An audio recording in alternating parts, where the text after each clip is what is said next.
Well, my sewing table was such a mess that I decided I had to tidy it up before I started sewing today. So I've got my lemon water and my tea, sewing machine, notebooks. All of the clutter has been tidied away over here. Easy to hand, but not spread out across the table. Got my speaker there when I'm listening to Kate at the Last Homely House or some music. And a nice clear space to work. Hello lovely people, Nicola here, Stitches and Slapdashery in a very, very cold British Columbia in Canada. I wasn't going to do any filming today, I was just going to sew because filming tends to distract from the actual sewing, but I just wanted to say hi. And I've tidied up my sewing table and I'm ready to do some fun making today. I'm going to try out Christine's Home Affairs tutorial for a diagonal zipper pouch. She has an unlined version and a lined version, and I've seen them around on the internet a lot lately. Well, on YouTube. So I'm going to give them a go. Yesterday I went for a walk, a lovely walk in the woods with a friend. It was about -10. I was well wrapped up. In fact, I ended up unzipping my coat about halfway round because I was too hot. So as long as you're well dressed, you know, the weather is not necessarily an issue. Had a hat, had a cowl I could pull up over my face if it was a bit windy and I felt like I was going to get frostbite. And yeah, good shoes, 2 pairs of socks. I have some good pants that are water repellent on the outside and fleece on the inside. Not quite ski pants, but halfway there, and they work really well. So last night when I went to bed, I got a photo of Mr. Stitch's weather station, and it said -22 with a wind chill of -29. This morning I woke up to -25. So I'm really glad I don't have to go anywhere today. I can stay here in my warm sewing room wearing my fleece onesie for as long as I like. In fact, I'm feeling a bit too warm. I've had to wedge my door open because the furnace is working so hard just to get the house to 17 that it's really warm in here. Plus I have my toasty fleece on, so I'm good. I probably never showed you these because they were made a long time ago, but I obviously needed to do a little bit of stash busting, and I made a few of these crochet baskets. They're great for holding things around the sewing room or popping a cake of yarn in to keep it corralled while you're crocheting or knitting. I'm using the medium-sized one to hold my sewing clips right now because I thought it was cute. Oh, I even incorporated a little hole on the side so I can hang them on my pegboard if I want to.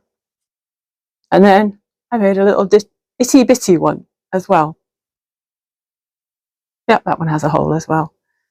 So I think they're really cute.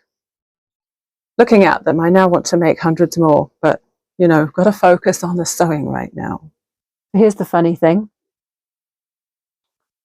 I'm not sure whether I actually plugged the doohickey into the end of my phone, which talks to my microphone. So my intro, the microphone may not have been actually working.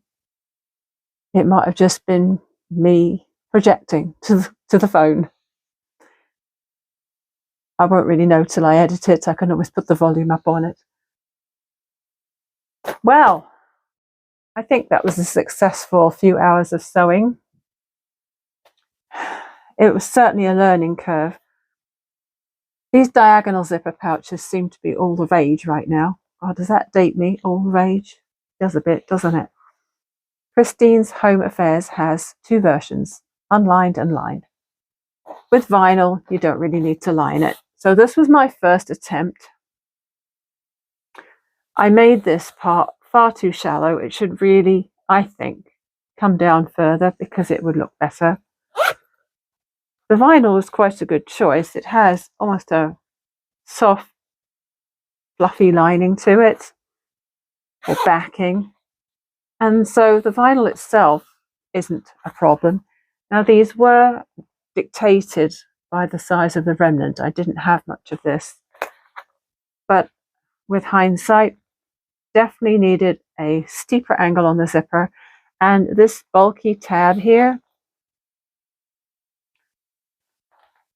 not a good idea. I considered doing it as a single thickness, but I thought it looked a bit flimsy, so I did a strip and folded the ends in and sewed down each edge. But it's so bulky, it really doesn't look nice where it's, you can see stitches under there. And so these will definitely not be going in the shop, in my craft stall, whatever I decide to do. Second effort. So for each time you make one of these patterns, you start with a big rectangle, you slice it down the center at an angle, and you end up with two identical bags. So you're always making them in pairs. It's great if you want to make them to sell, because you get two done at a time. This was the second attempt. It's a fairly flimsy vinyl. Top stitching worked out great on that one, not so great on this one. And of course I used cream thread in the hope that it would look good, but not really. Again, this one has quite a nice backing, so it certainly doesn't need to be lined. And yeah, I just thought I had my angle of my zipper the opposite way around, but no, I don't.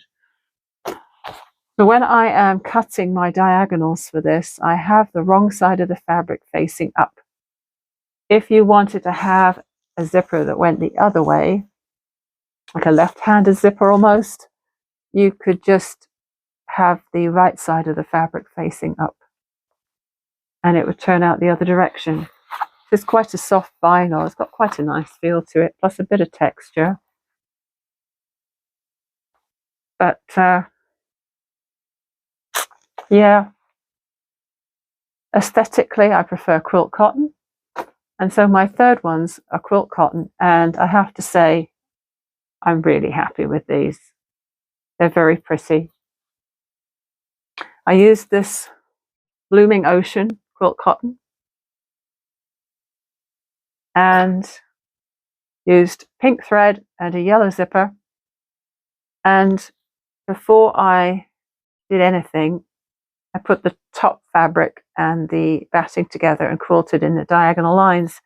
And it just so happened that the diagonal lines were really close to where I wanted to cut my slanting line when I divided the fabric into two. So I just wiggled it a bit and made sure I was cutting pretty much along a line of quilting. And that means that my zipper and top stitching is parallel to my quilting. Looks like I actually meant it.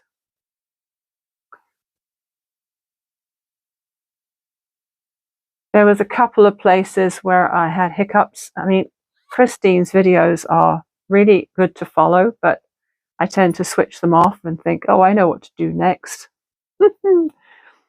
And where you are at the stage where you've got the zipper in and you need to sew the outer to itself and the inner to itself, and then you do the zipper last, like this part here, it's all joined inside, and so you have to like join this, and then you sew across this bit. First time I forgot to sew across the bottom of the zipper, and so I turned it out, and what happened? My zipper pull popped off the end of here, it all separated, and my zipper pull flew off. So I had to turn it back wrong side out, find the zipper pull, wangle it back on to the end of the zipper, and then sew it. But it still came out well. I was going to do what she suggests for the commercial dress zippers and use the second side of the zipper as a wristlet. Where did I put them? I think I tossed them. Yes, I did. One of the suggestions was to use the second side of the zipper as your wristlet strap. I didn't have any to spare, and when I messed up sewing this twice because I forgot to put the swivel hook on twice, I just thought, to heck with it, and I'll make a fabric one. So the wristlet straps match, which looks way nicer anyway. A lot nicer. Now, the only thing that I would want to do if I was going to sell these is put some sort of label on the inside, and I think I could probably manage it still. I probably wouldn't be able to sew it in, but I could certainly iron it in. And I made this to fit my phone, which of course I'm using to film this, so I can't show you how it fits. But my phone is about, you see, my phone's about 3¼ inches by 7. So I added some for the depth of it, and I added some for the wiggle room, as Christine calls it, and came out perfect. It fits in with room to spare. I wondered when I first saw these, when the people were putting things in, I wondered if the fact it was a diagonal zipper would mean that it was hard to get things in and out, but it really isn't. I would definitely make more of these.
It's Sunday evening. We've had a lovely weekend. Yesterday it was just go out for a cup of tea, go to the library and pick up some books that were on hold. And I got a lot of crocheting done yesterday. I'll show you the results of that in a minute. But I have a finished object. I'm very pleased about that. Today we went for a potluck lunch at our friend's place. Absolutely lovely food. I took a lentil shepherd's pie, and my friend made a smoky cauliflower soup. It was absolutely delicious. I'm not sure what everything was in it, but it had smoked paprika in it, and it was just absolutely yummy. And we had it with sourdough bread. My other friend made a butternut squash salad with squash and parsley from her garden, and it ended up being a little warmed up because it had got cold and the olive oil in it had sort of set. It was really nice. She put it in a warm oven for a little while. It was really good.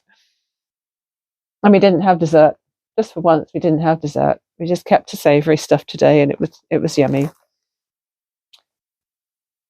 I have the third installment in my Amazon order here, which I need to open. I know what it is. Everything else came already, so I know what's in here.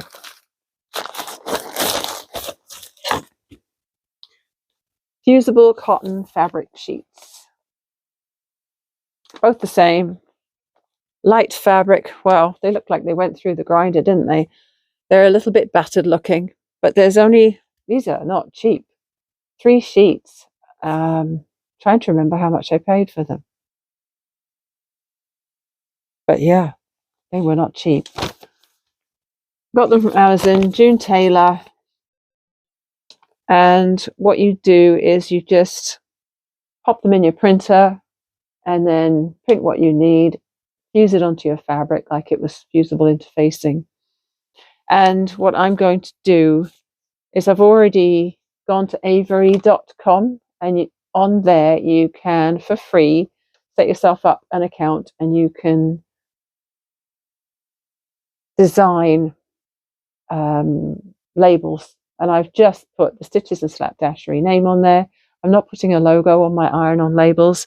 I figured just the name is good enough.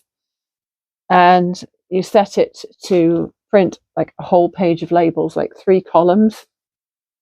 I think there's 3 columns of 20, so probably 60 labels per sheet. So this will give me 240, which actually isn't that many, because I could easily go through those quite quickly if I put them on every single thing I make. But I'm hoping that works out. And I'm going to have to bite the bullet and just have a go. I'll print my labels onto plain paper first. Make sure that I know which side is which when they go into the printer, whether they have to go face down, face up. And make sure that I like the font I've chosen and all that sort of thing. While I'm talking to you, I just wanted to show you a couple of things. This is the yarn winder I use. It just clamps onto the edge of a table and got a little handle, and the yarn comes in here. You put the end in there and just hold it while you start winding. So you make a center pull cake. If you're not doing a lot of winding, these are fine. I think you can find them for sale from $20 up. As I said before, I think I overpaid for this because I wanted to get it from my local yarn store. But this one works fine. I think Knit Picks probably sells these as well. Very similar kind. And I've had this a few years. I don't use it a whole lot. And it's still going strong. Really pleased with that. And then this thing I think I got this from Lee Valley. Lee Valley is a company who sell all sorts of handy gadgets for the home, for the garden, kitchen. I have a lot of things from Lee Valley in my kitchen.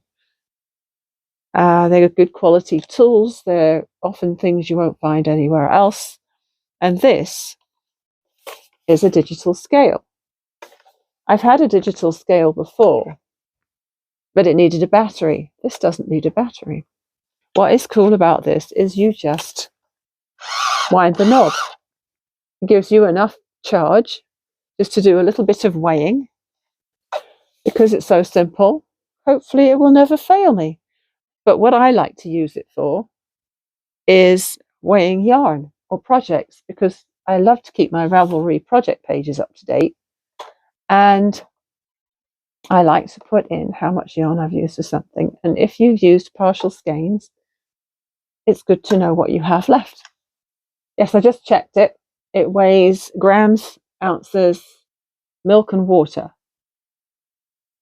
And it's accurate enough for my purposes.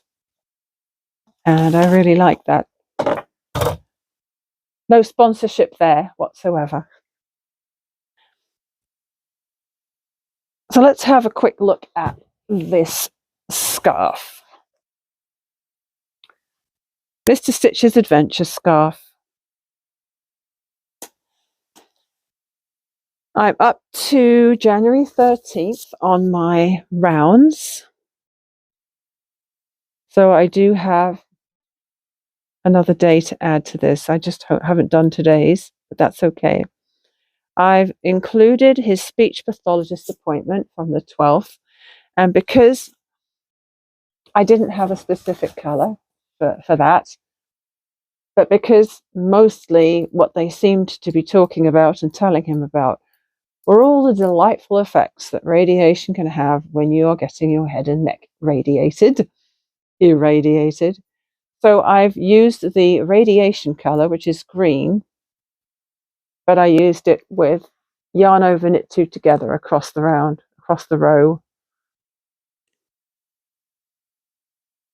So I'm up to date on my rest days. I've done a green yarn over round for Friday and a blue one for Saturday. So that's good. That's under control. I'm really excited that my crochet project is done. The Ugly Granny project is complete. Now that I have joined them all together into small cat blankets for the SPCA, I've washed them and I've dried them in the machine. I actually quite like them. But I'm glad I didn't try and stick with the granny square pants idea with these. I do still want to make some, but I want to make more classic grannies with the different coloured rounds. Maybe have each one have the same colour border, that sort of thing. So I'll show you the ones I've made. I ended up making 45 squares. So this is one.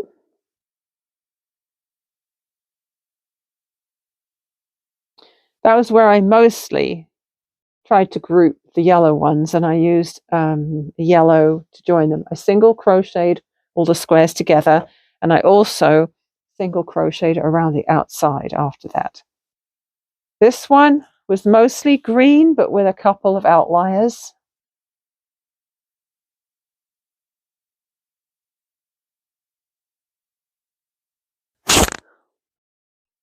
That one and that one stick out like sore thumbs, but oh well. The cats won't care. This is probably my favourite one. I find that with black, it always really sets the colours off nicely and frames them well. And I mostly kept the colours to the hot colours in this one.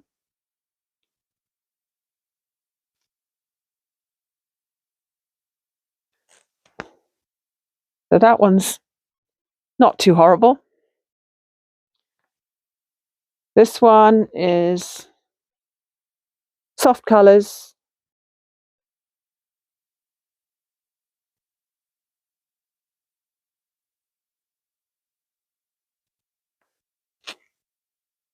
After I had finished these, I had so many tiny bits of yarn all over my house. Because I had sewn these together and then picked them apart, and I had snipped yarn all the way along the seams, there were all these tiny little pieces of yarn, about an inch long. And as I was crocheting the squares together, I was picking them out, trying to collect them in a little pile. But still, somehow, I managed to get a trail of them all the way around the house. So yesterday, before we went out, I ran around with the vacuum cleaner because it was just getting on my nerves. Okay, and this one is mostly green, I think, that one.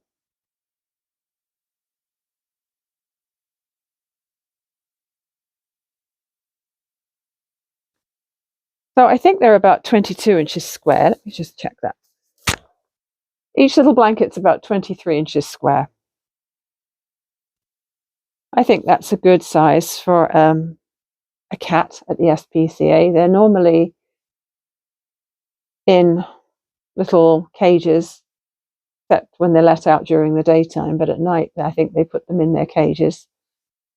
Or if they are unsociable, antisocial with each other, or sick for any reason, whatever, they tend to be in their cages, and I think it's nice for them to have something soft to lie on. And being that that's all acrylic, it'll withstand some heavy treatment and some hot washes. I did volunteer there about 10 years ago, and I know that the blankets do get really messy. Not just food and water, it's could be pee and poop as well, so they get washed a lot. So this is the bag of yarn I still have.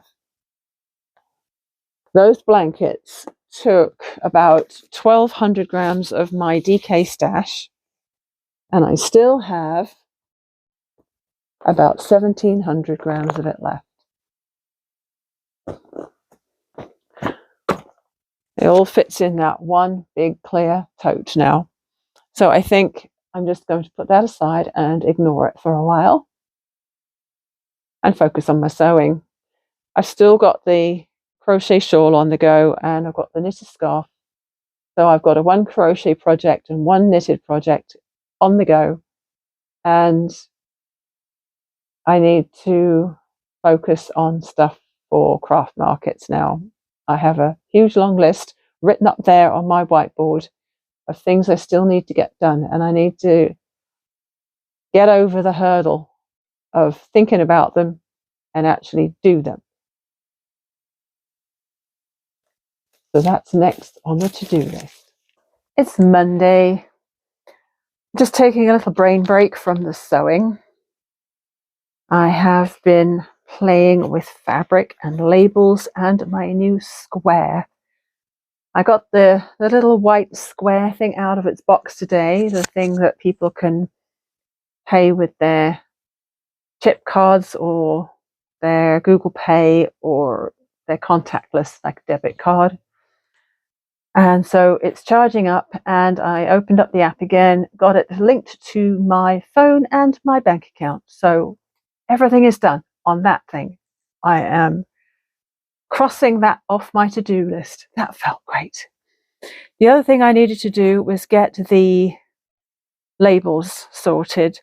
And I originally, let me see if I can find a piece of paper. I originally went for a different font. I originally went for this font. And having spoken to a couple of people for their advice, I ended up going with this font because it's way clearer to read. And I just did a test run on a plain piece of paper before I printed it onto the fusible fabric. I'm glad I did. Just wanted to be absolutely sure it was working. And I needed to make sure that I was going to print on the correct side of the fusible fabric. So I found out that I was right. The paper or the fabric needed to be fabric side down in order to print correctly. So I've already started cutting into this, but this is it printed onto the fusible fabric. And so I'm just cutting at the moment one label at a time. Obviously, once I get started on a more production line thing where I'm hoping to make a bunch of things in one session, I'll cut them all out ahead of time. But the first time I cut it out with scissors, and obviously I cannot cut that straight with scissors because it wasn't exactly rectangular. The second time I checked it and measured it with my quilting ruler so that it was exact, and that was better. But I have found out that it would be way better to do it in bulk. I only printed the one sheet. I have 5 other sheets, and unfortunately, even though I thought there were 20 to a column, there are only 10. So I'm only getting 30 labels out of one sheet. That's only 180 total, and that's about $52 worth. So I may have to rethink this. It may be cheaper to order some off Etsy, custom made, even if I have to pay shipping. We'll see. So what I did with this little guy I made the other day, I'm keeping little post-its on them so I know what size pieces to cut at the very beginning. I've got everything in a notebook as well because I don't want to make something and then think, how the hell did I do that again? Especially if I'm going to want to make lots. So I made this little 4-inch cube the other day, and it didn't have a label on it, and I wasn't sure if it was really saleable.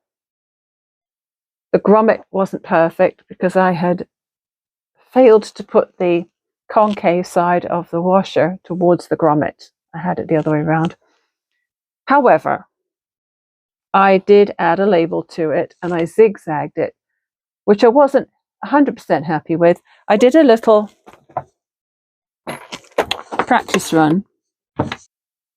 So the lovely tidy sewing table from the other day is completely covered in stuff again. Mess, I was going to say. Yes, that's probably more appropriate. But never mind, creative chaos it is. I tried out a few different stitches around this little sample. I used a plain piece of the fusible fabric, tried some zigzags, tried some different stitch patterns that are memorized on my machine, and then decided to go and keep it simple, because if I am trying for efficiency, then faffing about with fancy stitches will use more thread and more time. So I tried adding this label onto here with a zigzag. Of course, because the bag was already made, the stitching is going to be also visible on there, but it's so dark.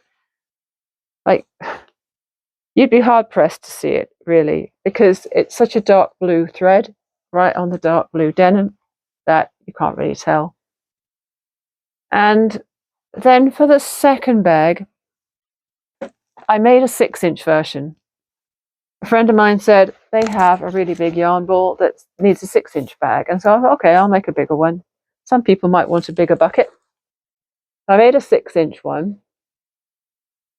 I put the grommet the correct way round, in that you can see the nice side of it here. Like if it was hanging or even just sitting on your table, you can see the nice side more than the back of it. And I sewed this on with straight stitch. I much prefer the way it looks with straight stitch, personally. And I did find with this one, though, is I went for 1/4-inch seam allowances again, and it wasn't enough. My seam allowances when I was sewing this felt so tiny and inadequate that I think I would be a lot happier going with the 3/8, especially as that is the size of my machine foot. So if I'm using a 3/8 seam allowance, I've just got to line up the edge of the fabric with my edge of my presser foot, which makes so much sense. Don't know why I didn't do that before. And denim can sometimes be a bit frayy, can't it? And you don't really want it to bust through your seam. So I've decided that future ones will have a 3/8 of an inch seam. So this one, I had the label positioned and attached to the lining ahead of time, which obviously is what I intend for all of the things, to have it just on the lining and not having stitching showing on the outside. And it's not as cute, but maybe a little bit more usable because it's got more room. I don't know. I didn't add any interfacing to this one either, because the denim is fairly, well, it's not a heavy denim, but it has enough structure to stand up by itself. The fabric is not one of my favorites, which is why I decided to use it up in this bag, or bucket, or basket, or yarn bowl, or whatever you want to call it. Now, the things I'm wondering about, the next thing I'm wondering about is, with these guys, can I add labels? Now, I can't really add labels to these ones after the fact, because that would be too challenging. However, for future ones, I would like to have the label showing when you just flip open the zipper like this. So I'd like it just to show here.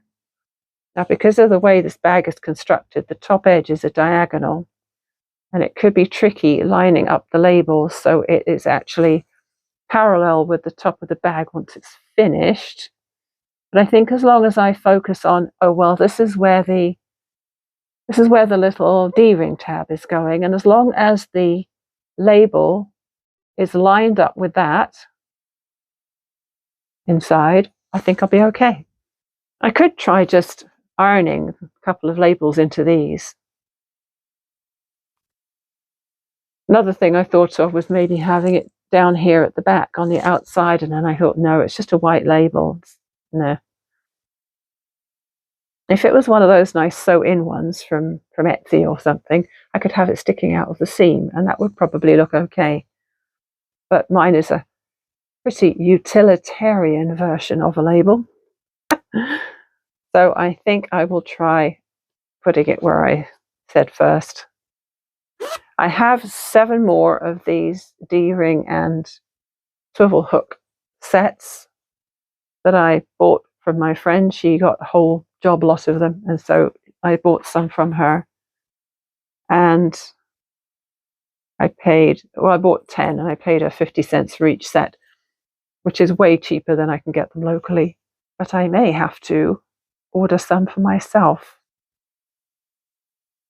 So yeah, I feel like I've made progress today. Had a long play in Canva with my logo and my business card idea. Oh, I can show you it. I'll just cover up the bit with the phone number on. Just trying to obscure my last name and my phone number. Okay. So this is a very large version of my business card idea. I have changed out the font I used for the pink writing because I tried that font for the black writing and I thought probably should be consistent. But I'm not sure about it yet. And I didn't really want it to print out this big. I wanted it to be actual business card size so I could get a better idea of what it really looked like. But yeah, one of my friends suggested using the icons for the YouTube and Instagram links, and I used a phone icon for my phone number. The sewing machine, it's weird really, because the sewing machine has a red thread on a pink background and it's kind of hard to see. But I can't change the color of the thread. If I could, I would, because it's really not visible enough. But I'm not going to fret about it. So this is like the 12th version of my business card idea. I've been fiddling around with things, and I'm still not 100% happy with it. It's partly the way it's not lining up. It's the font. I'll get there, and it's not urgent. So I'll put that aside for now. I think what I need to do is actually get started. Now that I've got my label idea finalized, I need to actually start things that can go in the box for inventory. What a beautiful sunset today.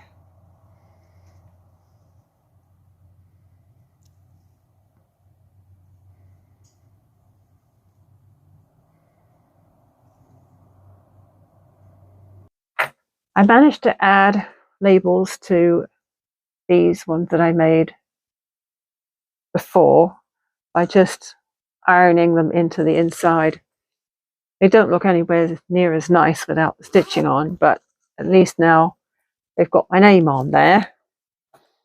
And tonight I finished 2 more with some fabric I've had a really long time. This fabric is one that I used for my wallet that I use every day, and I love it. I think I made the wallet from a Yoan sewing tutorial, Yoan Sewing Studio, and it's looking a little grubby now, but I don't want to wash it because that would mean I wouldn't be able to use it.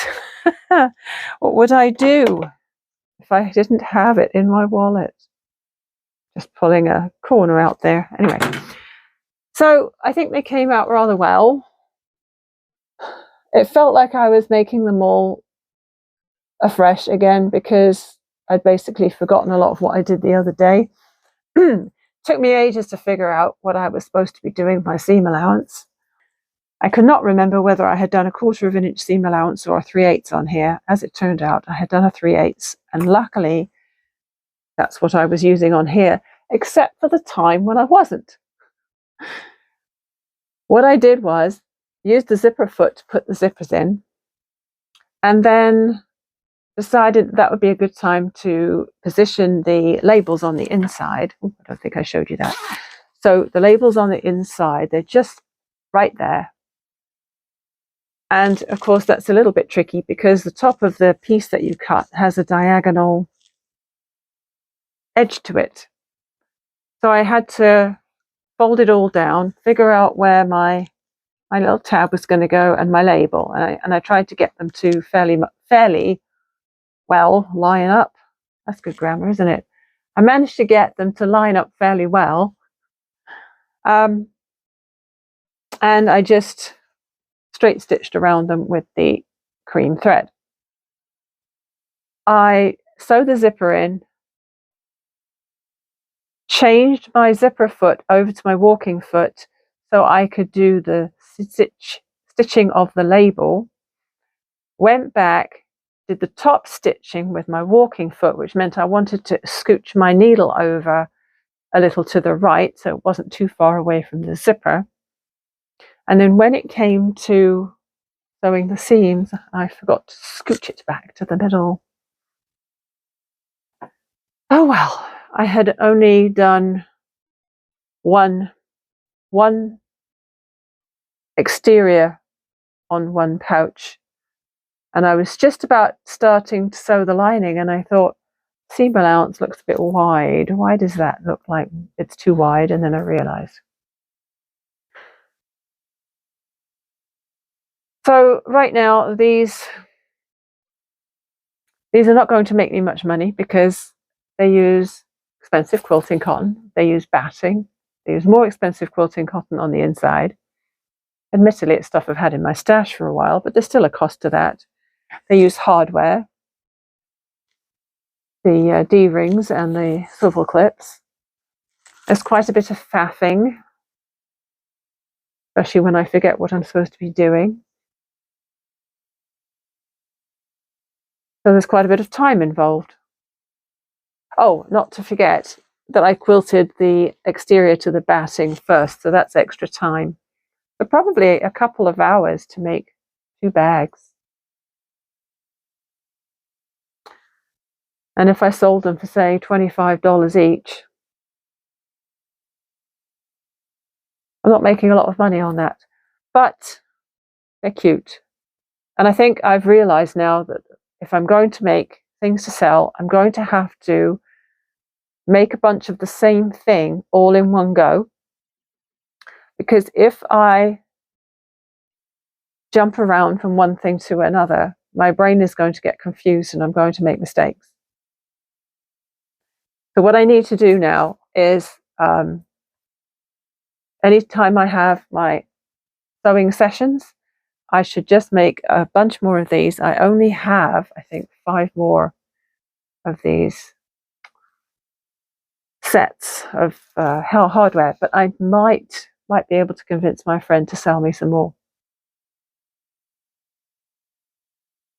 And that way I could make a ton of them because I have lots of fabric to use up. I'm covered in threads and I'm pretty much done with that for today. I'm going to finish up here and say goodbye for now because I can go upstairs, I can put this video together for you, get it published tonight, and I can have a hot chocolate or something at the same time.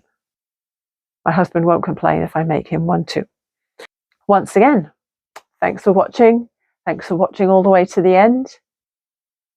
I appreciate you being here and especially leaving your comments so I know that you're enjoying the videos. And big day for us tomorrow, Mr. Stitch's first chemo radiation. So I'll be accompanying him to the cancer center tomorrow. So that'll be a lot of mixed feelings involved in there. So I'll say goodnight. See you soon. Bye for now.